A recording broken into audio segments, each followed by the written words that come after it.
Bonjour à tous, bonjour à toutes. Nous sommes aujourd'hui en direct depuis la librairie Kléber, depuis la salle blanche à Strasbourg, en compagnie de Jean Hansmenel pour évoquer le deuxième acte de l'industrie magnifique qui se tiendra du 3 au 13 juin sur une vingtaine de lieux et places de la capitale européenne. Cette rencontre se déroule en partenariat avec le Club de la Presse Strasbourg Europe. Et en préambule, on tient à dire quand même que toutes les règles sanitaires ont été respectées. Cette salle a été régulièrement aérée. La table et les micros ont été désinfectés. Et donc, on va commencer par une petite présentation de vous, Jean. Donc, ce qui n'est pas tout à fait tâche aisée, parce que vous appartenez à la catégorie de ceux qui possèdent un CV long comme le bras, comme on dit. Vous êtes né à Strasbourg, vous avez grandi à Fegersheim, suivi des études de philosophie, d'histoire contemporaine avant d'effectuer un master de sciences politiques à l'Institut des hautes études européennes. Votre cursus professionnel débute dans le secteur de la communication et de la publicité en Alsace, puis à Lyon, où vous devenez directeur de la communication et du management auprès du groupe SEB, leader mondial, dont vous êtes leader mondial du petit électroménager, SEB, c'est bien, mais en 2008, vous rejoignez l'entreprise Cronenbourg, dont vous êtes vice-président en charge de la communication, des affaires publiques, du mécénat et du développement durable. Vous redorez le blason de la brasserie et du secteur, en quelque sorte, à un moment où c'était pas évident, où la bière n'avait pas vraiment la cote dans ces années-là, donc un peu avant 2010. Vous fondez également Protagoras, une société de conseil et de compagnonnage d'entreprises. Aujourd'hui, on vous connaît comme étant le directeur général de Vivialis, premier constructeur alsacien de logements. Toutes ces missions ne vous ont jamais vraiment éloigné de vos engagements artistiques et associatifs, puisque vous présidez l'Alliance française Strasbourg-Europe, l'association Industrie et Territoire que vous avez fondée et qui porte l'Industrie magnifique, dont le premier acte avait rassemblé en 2018 330 000 visiteurs. Vous présidez également la compagnie de théâtre de Julie Brochen, connue sous le nom des Compagnons de Jeu, ainsi que l'association Pazoart, qui promeut le peintre natif de Drusenheim. Vous êtes également conférencier, écrivain, avec des ouvrages de poésie parus notamment aux éditions du Cherche-Midi. On vous retrouve aussi dans la musique, en tant que chanteur, pianiste et compositeur. Durant les années 80, vous officiez au sein du groupe HSB, puis de Fred Hamster et Scotcher. Vous avez aussi composé pour Cookie Dingler, Patricia Weller et d'autres. Enfin, votre riche carrière épouse les terrains pentus des Alpes, puisque vous êtes moniteur national de ski alpin à l'ESF de Tignes-le-Lac et les terrains un peu moins vertigineux des parcours de golf. Au-delà de cette présentation, il y a ce chiffre, le chiffre 3, qui peut aussi vous résumer. 3, c'est d'abord le nombre de vos enfants, mais aussi de vos adresses, puisque vous vous partagez entre Strasbourg, Paris et Lyon. On peut également parler de triptyque concernant les valeurs qui vous animent, des valeurs qu'on le retrouve dans l'ADN de l'industrie magnifique, créer, exposer, raconter. Un concept original qui se base sur des trinômes inédits, réunissant le monde de l'industrie, les artistes et les collectivités. Vous validez ? Je suis épaté. Oui, merci beaucoup. D'accord. Alors, Jean, peut-on imaginer que le second acte de l'industrie magnifique qui est programmé du 3 au 13 juin soit le premier événement d'envergure post-Covid à Strasbourg ? Alors, je vais vous répondre en enlevant le masque, puisque les distances de sécurité et les précautions sanitaires sont prises. Voilà, ça sera plus sympathique. Je vais y arriver. Voilà. C'est ce qu'on espère. En fait, j'espère vraiment, et je pense que tous les protagonistes, et ils sont nombreux, puisqu'on est 150 partenaires, publics, privés, artistes, collectivités, engagés sur cette deuxième édition de l'Industrie magnifique, qui tarde, parce que ça fait quand même maintenant plus d'1 an et demi que les artistes et les entreprises travaillent à créer ces œuvres.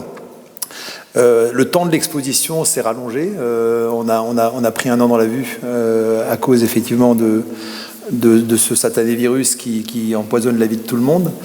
Et on espère bien effectivement que début juin, on sorte de ça et que finalement l'acte de résistance culturelle que constitue ou qui est devenu l'Industrie magnifique, parce qu'aujourd'hui, on a ces 30 binômes artistes-entreprises en Alsace qui travaillent à créer des œuvres dans les usines, etc., que cet acte de résistance va déboucher sur une libération et que le premier acte de la libération pour tout le monde, ce sera l'Industrie Magnifique à Strasbourg du 3 au 13 juin. Ouais. D'accord. Vous l'avez rappelé, donc cet événement était initialement prévu en mai dernier, puis en septembre, avant d'être à chaque fois repoussé en raison du contexte sanitaire. Qu'est-ce que ça a occasionné, ce délai supplémentaire, aussi bien pour les entreprises, les artistes, voire les organisateurs ? Alors, il faudrait leur poser la question à eux, parce que après tout, c'est bien les artistes et les entreprises qui sont aujourd'hui à l'œuvre. La collectivité arrive vraiment beaucoup plus sur l'aspect exposition, donc sur ce qui arrive. Le délai supplémentaire, il a peut-être... D'abord, il a permis, je pense, que les rencontres entre ces artistes et ces entreprises, c'est toujours des moments... c'est comme lorsqu'on tisse une relation. On n'est jamais sûr si ça va marcher ou pas. Déjà, c'est ça. Et ensuite, quand les artistes travaillent avec les entreprises, avec les matériaux de l'entreprise, avec les gens, souvent dans les ateliers de l'entreprise, comme Wienerberger et Bastardos qu'on a vu récemment, ou encore De Puto et Ladec Metal, lorsque ce travail se fait, il faut du temps parce que c'est des processus de changement. C'est-à-dire que l'entreprise, l'artiste ou même la collectivité ne sortent pas indemnes de l'aventure de coopération et de création que constitue l'Industrie Magnifique. Par exemple, les entreprises travaillent avec des artistes et se rendent compte tout à fait qu'un artiste, c'est pas du tout ce que l'imaginaire populaire français imagine être un artiste. Un artiste, c'est pas quelqu'un qui plane et qui fume et qui se lève à point d'heure et qui est fainéant, quoi. Un artiste, c'est un vrai professionnel avec des vrais savoir-faire, avec souvent un savoir-être qui est différent, effectivement, du savoir-être qu'on peut trouver en entreprise ou qu'on peut trouver dans les collectivités. Et donc, du coup, cette rencontre de différence, c'est de là que jaillit la création. Et c'est de là que jaillit l'innovation, la nouveauté et peut-être l'imaginaire aussi. Hein. Donc, le temps supplémentaire qui nous a été donné a permis de mettre davantage le focus sur la création et de donner plus de temps finalement à la création. D'accord. Je suppose que c'est clair. Pour moi, ça l'est, oui. Bon. Ça l'est pour vous? Pour ce deuxième acte, vous êtes doté d'un comité d'experts pluridisciplinaire qui rassemble diverses personnalités de la culture. Quel est son rôle ? Le premier rôle, c'est que l'Industrie Magnifique, c'est vraiment un concept ouvert. C'est-à-dire qu'il appartient à personne et que tout le monde peut y prendre sa part. Je ne raisonne pas en termes d'attribution, je raisonne en termes de contribution. Tu veux participer à l'Industrie Magnifique, ok, tu viens et tu décides de ce que tu apportes et de la manière dont tu contribues. Donc l'ouverture de l'Industrie Magnifique à d'autres ou à des champs de plus en plus larges est inscrit dans l'Industrie Magnifique. L'idée de ce mouvement de l'Industrie Magnifique, c'est que c'est l'idée d'un mouvement qui se développe, qui s'amplifie. Alors d'abord à Strasbourg, et puis après, ultérieurement, ailleurs, hein, dans d'autres villes de France ou d'Europe, enfin, que sais-je. Puisque cette idée finalement de faire fonctionner un artiste, une entreprise et une collectivité pour créer des œuvres et ensuite pour exposer ces œuvres ensemble sur la place publique, gratuitement pour le grand public, c'est ça l'idée de l'Industrie Magnifique. C'est aussi simple que ça. Et ça ne peut pas appartenir juste à un territoire ou une ville. Ça doit appartenir à tout le monde. Ça doit être partagé. Donc, on avait sur la première édition, qui s'est passée en mai 2018, c'était une sorte de prototype, quoi. Et on a eu la chance pour un coup d'essai, finalement, de faire un coup de maître et d'avoir le succès qu'on sait. Ce qui nous a permis un peu de gagner du temps pour cette deuxième édition, qui malheureusement tarde un peu, mais qui a pour objectif aussi d'être plus large, d'être encore de meilleure qualité, artistiquement, logistiquement, etc. Donc l'idée, c'est de progresser.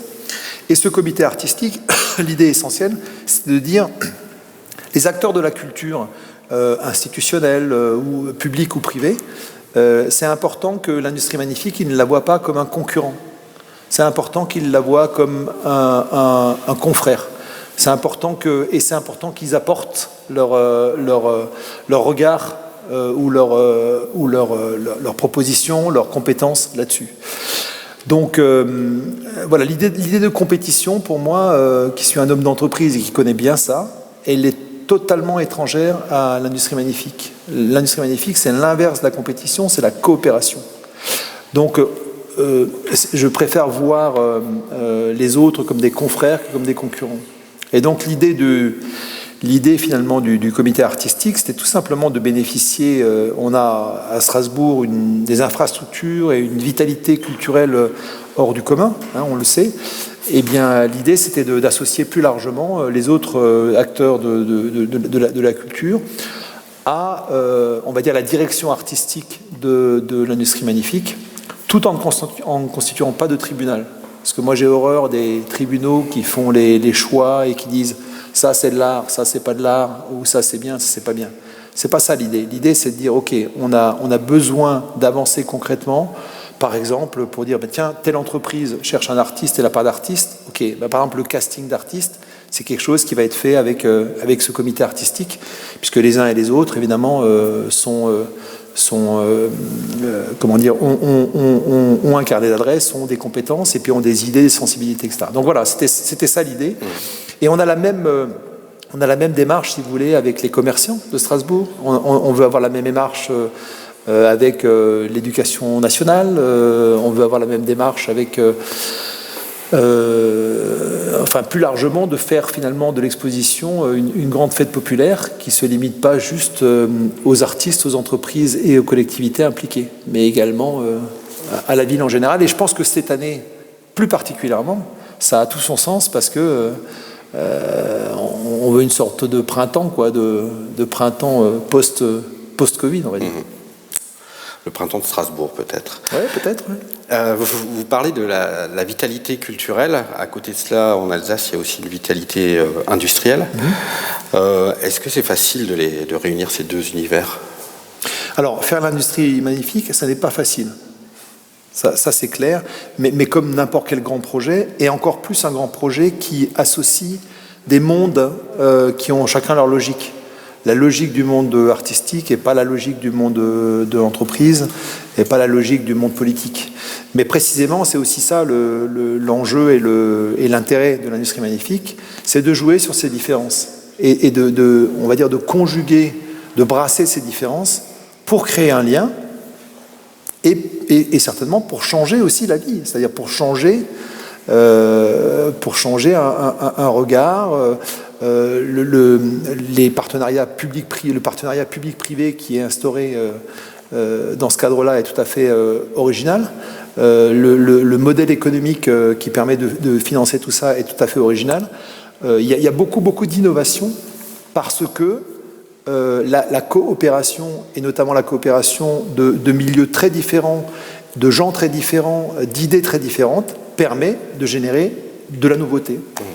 Pourtant, la coopération, c'est pas vraiment un terme qui est dominant dans le monde de l'entreprise. Ça vient hein, quand même. Ça arrive. Affaires, ça arrive, et notamment avec les jeunes générations YZ, je sais plus ce que c'est, je sais plus à quelle lettre on en est, mais les jeunes générations sont quand même beaucoup plus dans une approche de monde d'horizontalité, alors que nous, on vient plutôt d'un monde vertical, hein, assez presque monarchiste, quoi, en France. Hein, donc cette histoire de hiérarchie, machin, etc., c'est terminé. Le monde de demain, il sera beaucoup plus horizontal. Et donc la coopération, c'est évidemment plus la voie que la compétition pour monter dans l'échelle, quoi. D'accord. Comment se constituent les trinômes donc, autour de l'entreprise qui est en même temps mécène, de l'artiste qui crée et de la collectivité qui peut fournir la place, l'espace public ? Alors, le mode général de fonctionnement est un mode très agile. Là aussi, ça fait partie de cette horizontalité. C'est à la fois très processé parce que le concept est tout à fait clair, mais en même temps, dans les modes d'action, on est sur quelque chose de très agile où on va s'ajuster par rapport à quelque chose qui est très clair. Donc, le premier truc qui est très clair, c'est que l'industrie magnifique commence par la rencontre d'un artiste et d'une entreprise. Donc ça, cette rencontre-là, déjà, elle peut se faire parce qu'une entreprise nous dit, tiens, moi, ça me dirait de participer, est-ce que vous pouvez me trouver des artistes? Donc là, par exemple, on va voir avec le comité artistique, on monte des trucs, on monte un casting, voilà. Mais ça peut être aussi un artiste qui arrive et qui dit, moi, j'ai une idée d'une œuvre et je viens avec mon mécène, ça arrive. Il y a aussi l'entreprise qui arrive avec un artiste parce qu'elle travaille déjà avec un artiste pour une raison X ou Y. Donc là, déjà, il y a des modalités de choix qui se font, qui sont très très ouvertes. Donc ça, c'est un premier point. Une fois que vous avez fait ça, il faut que le mariage entre l'artiste et l'entreprise prenne, la relation prenne, c'est-à-dire que la sympathie passe, la possibilité de travailler ensemble, et ensuite que l'œuvre, ou le projet d'œuvre déjà soit intéressant, agréer les deux, etc. Puis après, ils commencent à travailler, etc. Et une fois qu'ils commencent à travailler, souvent, là commence à sortir, au moment où la création se fait, commence à sortir de l'idée de où est-ce que je vais pouvoir exposer cette œuvre pour la première fois. Donc là, c'est la question du choix de la place, de l'endroit, du rapport entre l'œuvre et la place, qui est plus ou moins fort, suivant la nature des œuvres. Je pense par exemple à Bénédicte Bach, elle va faire une œuvre qui est suspendue avec les Tanrias, et en fait, dès le départ, elle avait une idée d'un lieu où cette œuvre viendrait s'installer. Donc j'imagine que le fait d'avoir la destination de l'exposition en tête, ça amène à une conception particulière. Voilà, puis après, si on continue dans le choix de la place, il y a évidemment là aussi des considérations qui sont des considérations économiques. C'est-à-dire qu'un mécène qui est un grand mécène a plus de choix de son emplacement qu'un mécène plus petit qui aura un choix moins limité. Et je pensais d'ailleurs qu'au départ, quand on avait lancé ça, déjà sur la première édition, je me suis dit ça va être la bagarre des places, ça va être la guerre des places. Et en fait, ça n'a jamais été ça, ni dans la première édition, ni maintenant. C'est des choses qui se font de façon très fluide. On a l'impression que les œuvres trouvent leur place et que les places attendaient les œuvres, quoi. Je trouve que sur la première édition, c'était à mon avis particulièrement réussi. J'espère que ce sera pareil cette fois-ci. Donc il y a quelque chose qui nous dépasse, quoi, forcément, et qui est cette dimension du collectif qu'on trouve dans la coopération. C'est le fait que 1 + 1, ça fait plus que 2. Et donc, cette magie-là, qui suppose à la fois beaucoup de liberté et en même temps d'avoir des principes d'ajustement qui soient clairs entre les gens. Et à ce moment-là, c'est formidable parce que l'énergie et les ressources, l'intelligence, la créativité des uns et des autres va s'ajuster par rapport à des principes qui sont clairs. Et c'est ça qui donne la puissance du collectif. Voilà. D'accord. À Strasbourg, on se souvient encore plutôt bien du squelette de mammouth qui était installé justement place du Château en 2018. À vos yeux, quels seront les temps forts, les highlights de ce second acte ?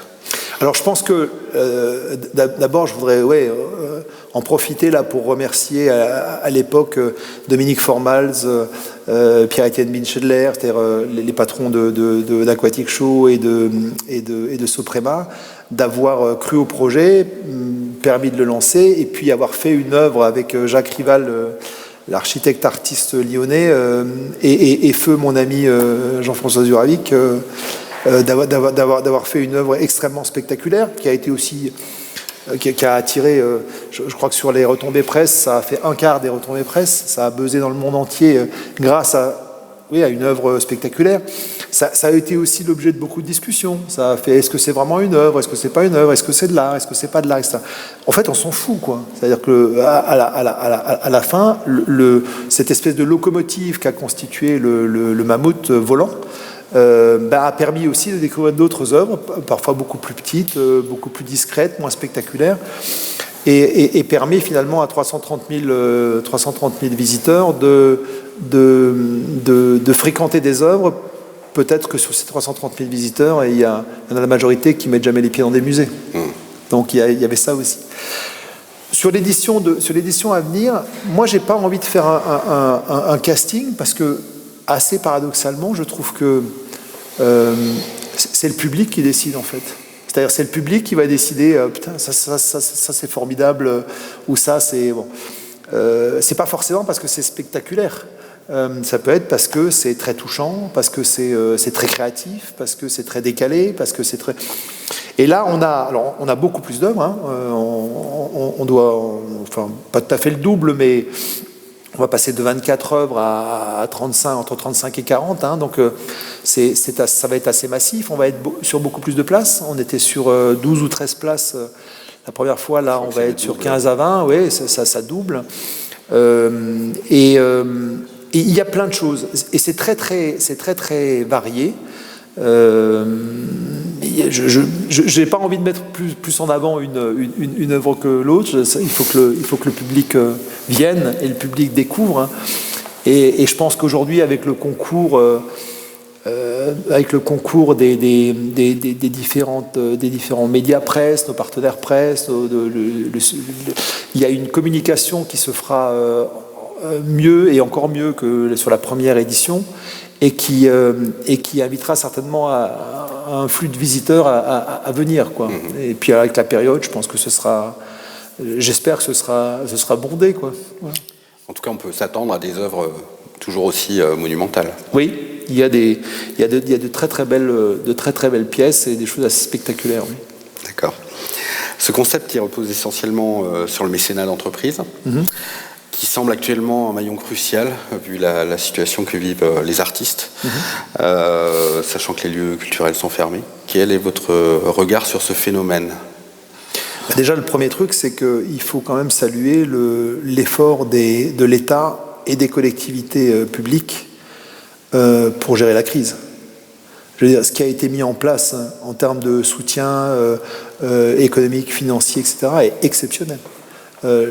Aujourd'hui, la crise, l'impact économique de la crise a été amorti par l'État, ce qui est quand même une très bonne nouvelle, je trouve, dans un monde qu'on dit néolibéral, et qui là est une attitude qui est voilà.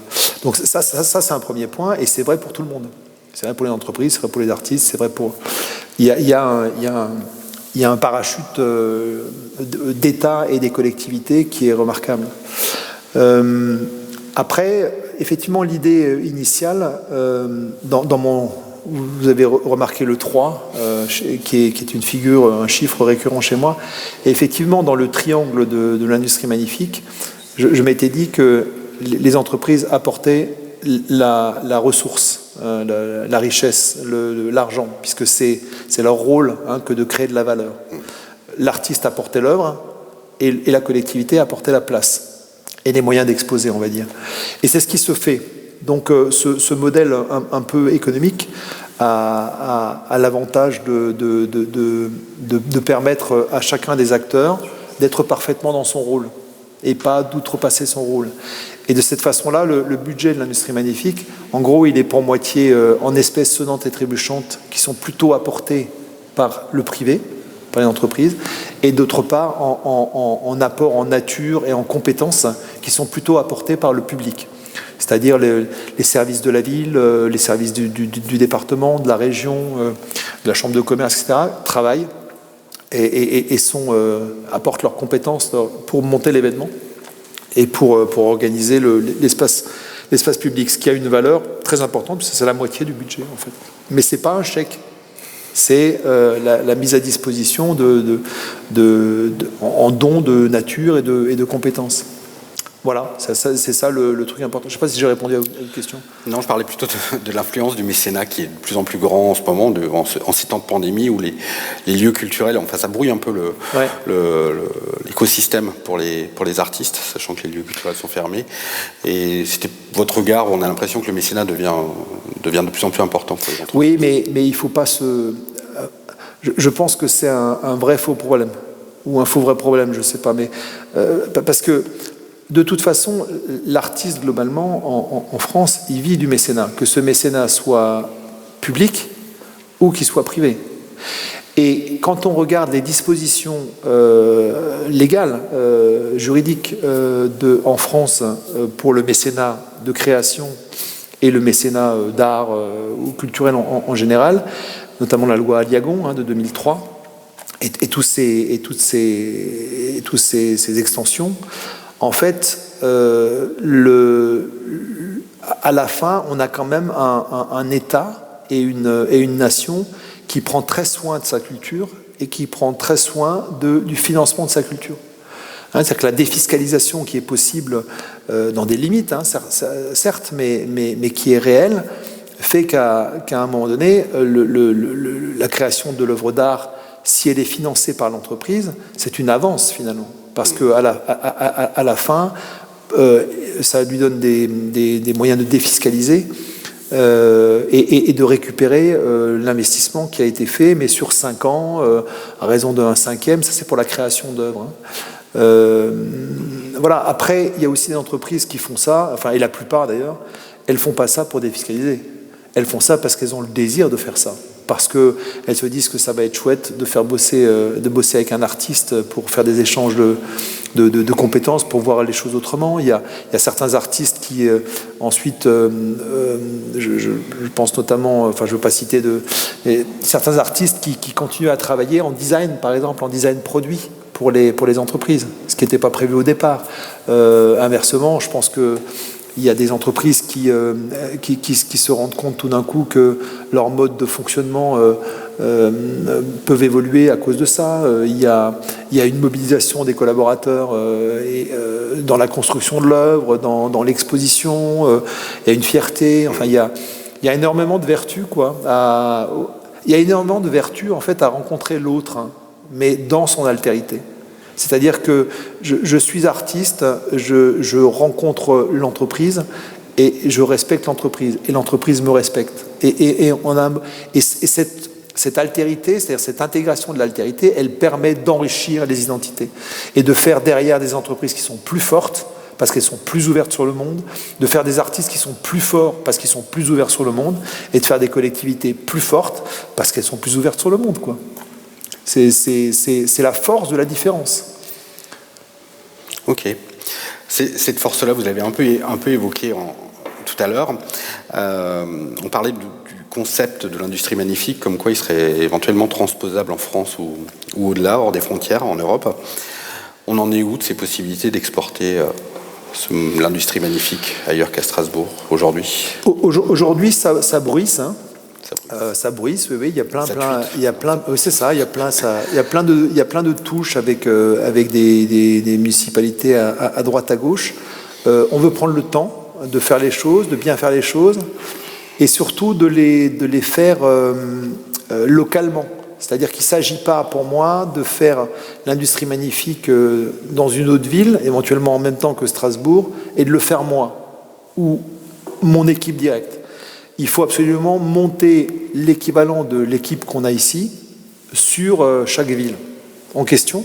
Donc ça suppose de vrais partenariats avec les collectivités, avec les entreprises, avec éventuellement les artistes locaux, le tissu local, et d'avoir ensuite des équipes que nous, alors pour le coup, on va accompagner un petit peu comme des conseils en termes de gestion du process, puisque ça on le maîtrise bien, en termes de gestion de la com, en termes d'organisation scénographique, en termes de voilà. Mais on sera plus nous l'industrie magnifique, l'industrie territoire, on sera plus comme un conseil, comme un accompagnateur, comme un compagnon en fait.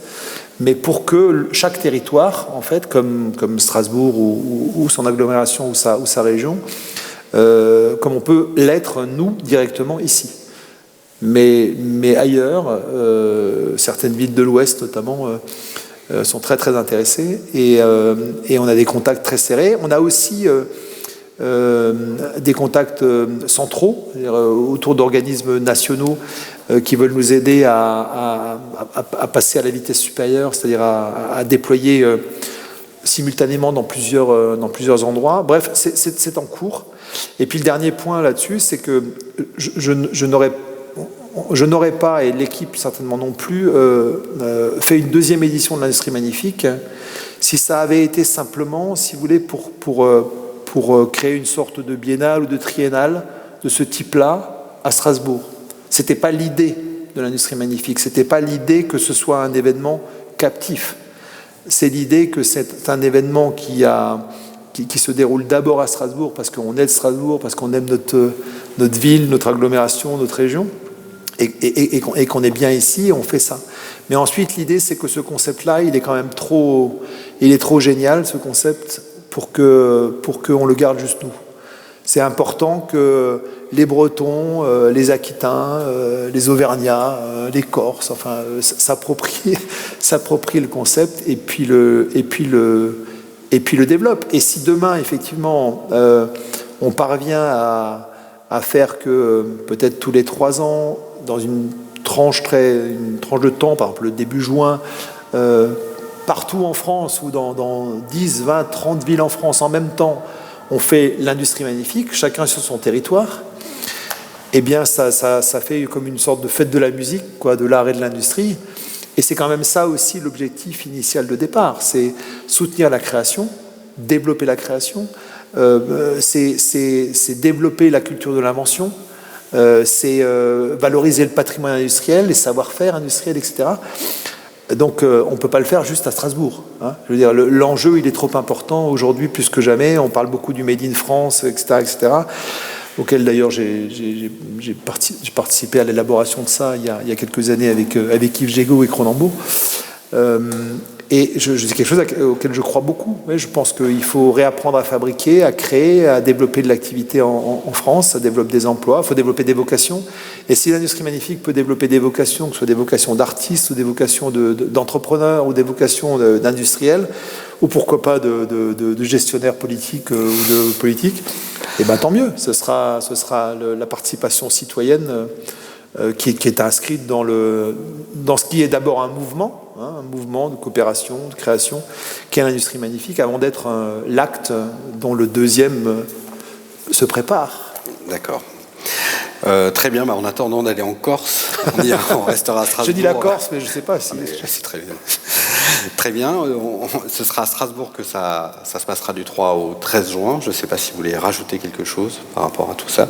Non, je vous remercie de m'avoir invité et puis de me donner l'occasion d'expliquer mieux. Peut-être que, je sais pas, il y a peut-être des questions, non? Je ne sais pas s'il y a des questions. Il n'y a pas de questions? Très bien, on vous souhaite une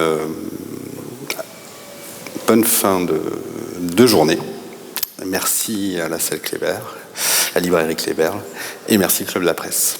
Merci à tous, bonne journée. Et puis du 3 au 13, sur les places publiques de Strasbourg, juin.